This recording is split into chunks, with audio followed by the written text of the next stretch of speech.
it down, which, you know, if smart people will stop and realize what's taking place, you would have to agree with the premise of what they're saying in order to, you know, think that there's a scandal here. I will say this, that this comparison to Watergate is really bizarre, because if you, as you alluded to, if you think about what Watergate was, this was an investigation into gross and wanton abuse of power by the executive branch. You had attacks on the FBI, you had attacks on the press, you had attacks on our institutions of justice. It's interesting now, you know, they bandy about this phrase fake news. Back in the day, it was shabby journalism, which doesn't have the same ring to it, but there are a lot of similarities here. So if this is going to be worse than that, I can't imagine what this is. So Francie, you have this whole imbroglio going on, right, about this informant and how significant this is or is not.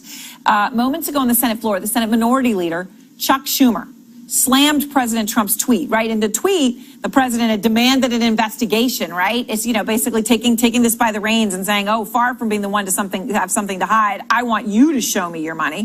Here is what Chuck Schumer said in response, Francie. The president's demand is a blatant abuse of executive power, an ill-informed, sloppy attempt to discredit the duly constituted investigation led by the special counsel. Blatant abuse, ill-informed, discredit.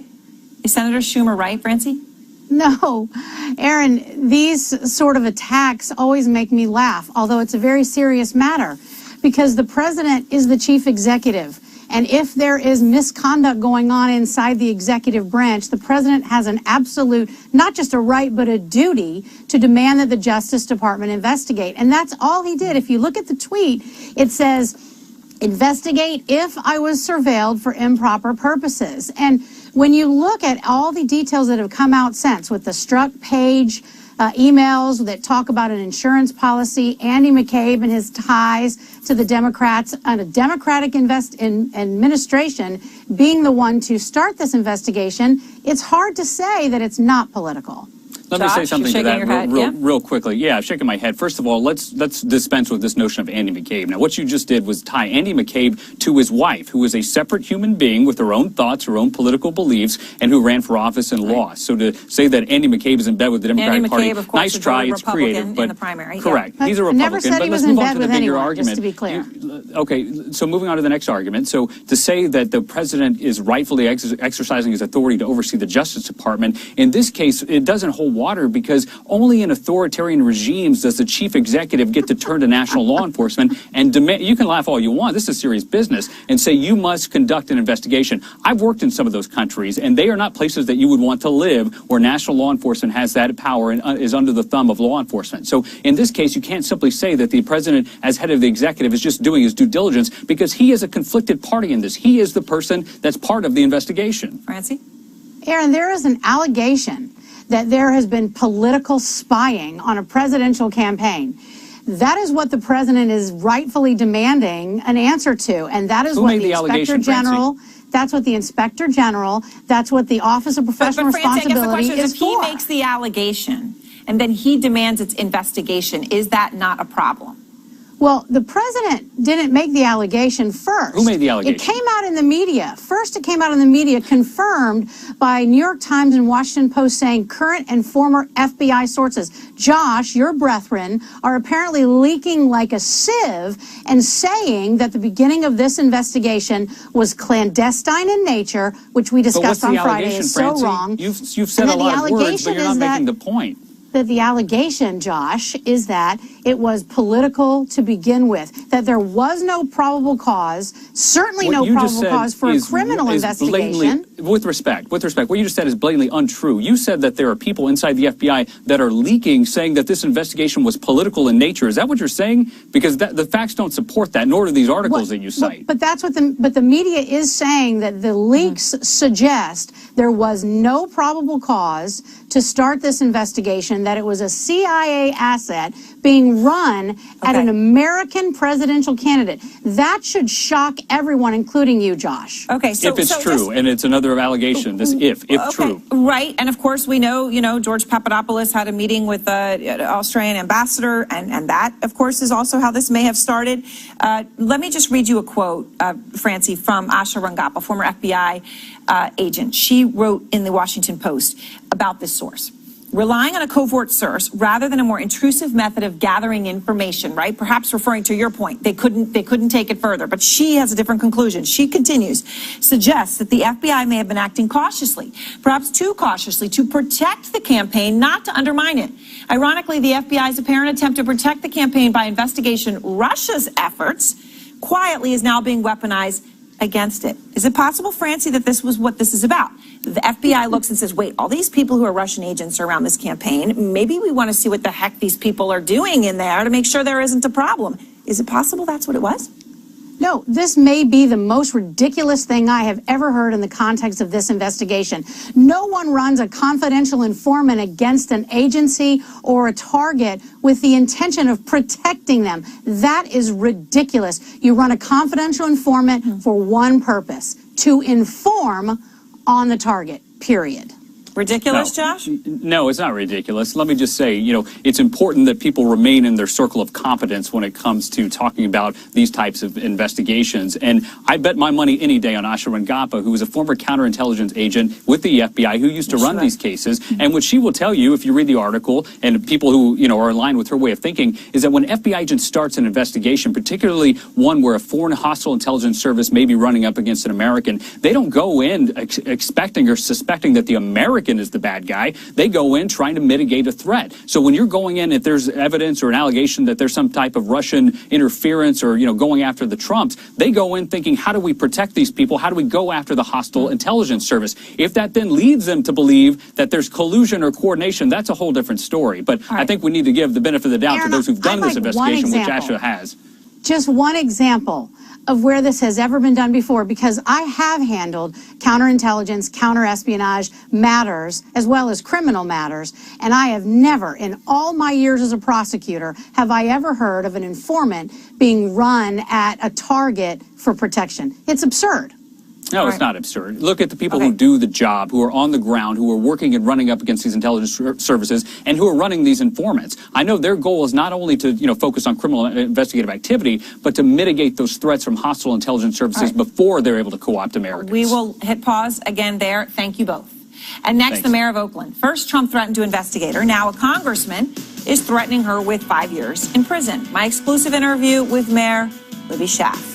And reports of another secret meeting between Donald Trump Jr. and foreign officials offering to help elect his dad. Does the first son understand that that may be against the law, or does he not care?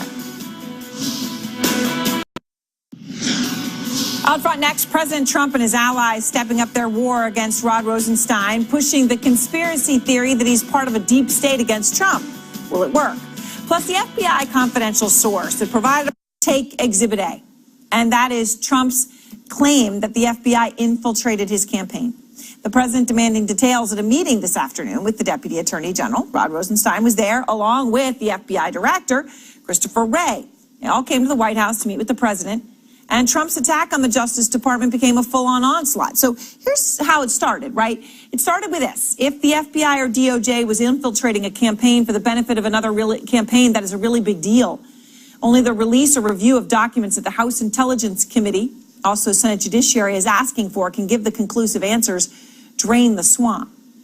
Now, it's important at this point to say this. Sources tell CNN that the FBI's confidential source was not planted in the Trump campaign. But that has not stopped the president and his friends. In fact, the president's attorney, Rudy Giuliani, is saying tonight that the president shouldn't sit down with the special counsel Bob Mueller for an interview in the Russia investigation so it's now become a condition, until he knows more about this source. Giuliani insisting Trump could be, quote, walking into a trap. The question is this really the case, or is this just another excuse and another stall tactic to try to delay Trump from sitting down with Mueller? Because, frankly, here's one thing that's been consistent. There's been an excuse, it seems, a day from this White House. In fact, it was just 3 days ago that Giuliani had this to say about a potential Trump-Mueller interview. What is a no-go zone for you? What is off the table? If this is on the table, we will not sit. 12 hours of sitting there. Okay, so can't be 12 hours, so now we got a time limit on here. And now there's more. Giuliani also has other specific requirements when it comes to the actual interview. Here are a few. What to you would be acceptable parameters for an interview? 2 hours. And topics? Questions in advance. Relevant topics. meaning Russia, which may not be relevant any longer. And then we'd want a commitment for them that they're going to decide before the end of the summer. So can't be up to 12 hours. Now it's only be 2 hours. And I mean, this is pretty incredible. We get the questions in advance, and Russia may or may not even be on the table. Look, it seems Team Trump is looking for anything to use as an excuse to avoid the Trump-Mueller interview. Remember when the FBI raided the home and office of Michael Cohen, the president's longtime attorney? Well, at the time, that was excuse number one. An official telling CNN at the time, quote, anybody with common sense will see this attack on his lawyer as cause to reevaluate an interview. And when all other excuses fail, Giuliani has no fear. He will try the stall tactic. He's now telling the Wall Street Journal that, well, even if all that's met, a sit-down can't happen until even after the summit with the North Korean leader Kim Jong-un, because, we got to prepare and we got to focus on that. Excuses and stalling, accusing your own Justice Department of being unjust. What is the real reason behind this strategy? As we've said so many times, if there is nothing to hide, why not just sit down and answer the questions? Jeff Zeleny is out front live at the White House. And Jeff, this obviously an amazing interview to imagine being a fly on the wall there. You have the FBI director, the deputy attorney general, who of course is, a target of a war from the president at this point. And they're all in a room together. What happened? Well, Erin, it was a regularly scheduled meeting, but there was nothing regular about this meeting because the president is indeed doing something quite unprecedented here. He is, calling on an investigation for the investigation, and he simply is trying to continue. Many people here in Washington believe, the idea of going after Bob Mueller in every direction. Now, we are not getting much of a readout from that meeting itself. We did see all of the gentlemen leaving after about an hour or so, and they had smiles on their faces. We do not know what that means, of course, but we do know this. We do know that the White House is going to facilitate some type of a meeting with White House Chief of Staff John Kelly, having a meeting, having congressional leaders over here to the White House to view these highly sensitive documents here. And this is something that the White House has been deeply in the middle of. The Justice Department has refused so far, but we do not know what John Kelly is going to see. And we're just hearing from our Manu Raju on Capitol Hill that Adam Schiff, the top Democrat, of course, on the committee, is saying, why should John Kelly be in the middle of this? Should the White House be getting this sensitive information? So, Erin, I'm not sure that this has advanced anything here, but we do know this is unprecedented, and it's Monday. Who knows who will still be working here by the end of the week? Any firings? We don't know. That certainly could happen. All right. Thank you very much, Jeff. And I want to go straight now to the Democratic Congressman Jerry Nadler of New York, also ranking member of the House Judiciary Committee. And Congressman, obviously, you heard the breaking news here that Jeff was sharing about the meeting itself. About an hour, they come out of it with smiles on their faces. But I want to ask you about John Kelly, because obviously your colleague Adam Schiff is weighing in on this. Apparently, one thing that came out of the meeting is that John Kelly is going to have another meeting with some congressional leaders, right, and share some of this classified confidential information that is relevant to the president's claim that he was infiltrated and spied upon. Do you know who will see this information? I don't. What I do know is that it's highly improper and wrong for confidential information about an ongoing criminal investigation to be shared with the president, with John Kelly, or with anyone else, or with congressional leaders. You share that matter. Concern about John Kelly and the confidential information? Not just John Kelly, or congressional leaders. It is outrageous that they are demanding that confidential information about an ongoing criminal investigation be shared, especially when we hear information that may result in the outing of a confidential informant. That would be criminal. And there's no business for this. I think that this is all looking excuse after excuse to give the president the justification to fire Mueller and to eliminate this investigation. In fact, this whole thing can be viewed simply as more acts of obstruction of justice. So obstruction of the investigation. Okay. I want to get back to the point about how they came out of the meeting. Jeff Zeleny is reporting it was about an hour or so when you're talking about FBI Director Wray and the Deputy Attorney General Rod Rosenstein. When they came out, they had smiles on their faces. Now, we don't know exactly what happened in that room. Again, your colleague Adam Schiff just telling our Manu Raju he's concerned that the DOJ, his word, may have capitulated. So they're out there publicly saying revealing this source could put this person's life at risk. Obviously, as we all know, others have chosen to out this person's name.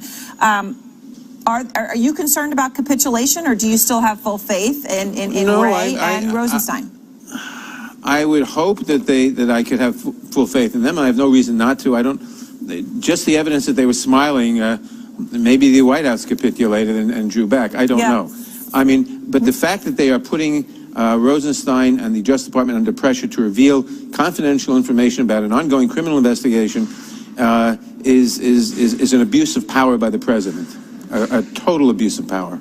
You know, the Wall Street Journal editorial board today wrote an op-ed or an editorial, its lead editorial, which I thought was interesting. They're making the argument that this whole concern about this person's identity is much ado about nothing, in the sense of they say that the same stories that don't disclose this person's identification have disclosed so many specific details about the informant, whom we dare not call a spy, that you can discover the name of the likeliest suspect in a single Google search. And well, it was totally wrong to have divulged any of the information, his name or anything else about this person.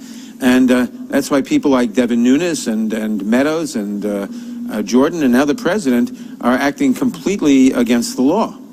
Are you confident, Congressman, can you completely rule out that this person, this confidential intelligence source, whom we are not naming, was not planted in the Trump campaign or trying to access the Trump campaign and talk to anyone around the Trump campaign for political reasons? Can you rule that out?